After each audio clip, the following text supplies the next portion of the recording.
Job costing কোথায় বেশি ব্যবহৃত হয়? জব কস্টিং কোথায় বেশি ব্যবহৃত হয়? তো জব কস্টিং কস্ট অ্যাকাউন্টিং এরই একটা অংশ। আমাদের অনেক প্রকার কস্টিং পদ্ধতি আছে। যেমন কস্টিং পদ্ধতি আসলে কেন ব্যবহার করা হয়? যে একটা প্রতিষ্ঠান যখন উৎপাদন করে তখন সেই উৎপাদন ব্যয় কত সেটা বের করার জন্য এক এক প্রতিষ্ঠানের জন্য এক এক পদ্ধতি ফলো করে, ঠিক আছে? তো জব কস্টিং, এটাকে জব অর্ডার কস্টিংও বলা হয়। জব অর্ডার কস্টিং এটা কখন বেশি ব্যবহৃত হয়? তো আমরা হচ্ছে জব অর্ডার কস্টিং আমরা দেখি যে কোথায় বেশি ব্যবহৃত হয়।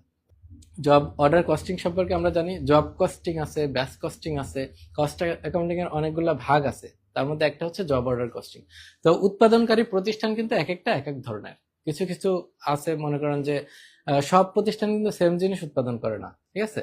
কিছু কিছু প্রতিষ্ঠান অর্ডার পাওয়ার পরে সেটা উৎপাদন করে, ঠিক আছে? যেমন আমি যদি ফার্নিচারের ক্ষেত্রে বলি যে একটা স্কুলের জন্য 100 বেঞ্চ দরকার, ঠিক আছে? সেই বেঞ্চটা কিন্তু সবার জন্য সেম হয় না। মেজারমেন্টে আলাদা হতে পারে, বা 2 জন বসবে নাকি 3 জন বসবে, কোন ধরনের ম্যাটেরিয়াল ইউজ করবে, এটা যখন সেট করে ওই স্কুলের কাছে অর্ডার, ওই ফার্নিচারের যারা ব্যবসা আছে তাদের কাছে অর্ডার দেওয়া হয়, সেটা কিন্তু তারা ওইভাবে তৈরি করে দেয়, ঠিক আছে? আবার কিছু কিছু প্রতিষ্ঠান কিন্তু আপনার যারা হচ্ছে গড়ে উৎপাদন করে, আরএফএল এর কথা যদি আমরা বলি, আরএফএল কিন্তু চেয়ার উৎপাদন করে, তারা কিন্তু অর্ডার নেওয়ার পরে কিন্তু উৎপাদন করে না, সেটা করতে পারে, বাট তাদের কিন্তু হিউজ উৎপাদন আছে, ওইখান থেকে কিন্তু তারা সাপ্লাই দেয়। তো এক এক প্রতিষ্ঠানের উৎপাদন ব্যবস্থা এক এক রকম, ঠিক আছে? এই কারণে আমাদের process costing, job costing, batch costing, এভাবে অনেকগুলা কস্টিং এর পদ্ধতি রয়েছে।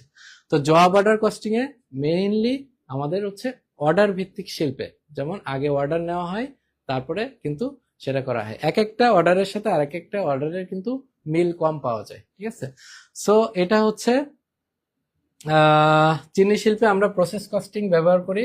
চিনি শিল্পে প্রসেস কস্টিং ব্যবহার করি, ঠিক আছে? প্রসেস কস্টিং আমাদের জব কস্টিং আছে, প্রসেস কস্টিং আছে, প্রসেস কস্টিং আছে, আমাদের হচ্ছে ব্যাচ কস্টিং আছে,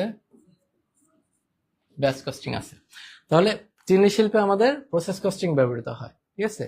বিদ্যুৎ কেন্দ্রে আমাদের স্পেসিফিক ওইভাবে কোনো কস্টিং সিস্টেম ফলো করা হয় না, এখানে হাইব্রিড সিস্টেম ফলো করা হয়, হাইব্রিড, ঠিক আছে? ব্যাংকে তো আমি বলেছি উৎপাদনকারী প্রতিষ্ঠান না, ব্যাংক কিন্তু উৎপাদনকারী প্রতিষ্ঠান না, ঠিক আছে? তাহলে ব্যাংকে এই জব অর্ডার কস্টিং কিন্তু ব্যবহার করার কোনো প্রশ্নই আসে না। তাহলে ব্যাংক বাদ, বিদ্যুৎ কেন্দ্র বাদ, অবকাঠামোগত শিল্প তাহলে সঠিক অ্যান্সার, যেটা আমাদের সাইন ইসলাম অলরেডি কমেন্টে জানিয়ে দিয়েছেন। ধন্যবাদ সাইন ইসলাম, আপনার অ্যান্সার সঠিক হয়েছে।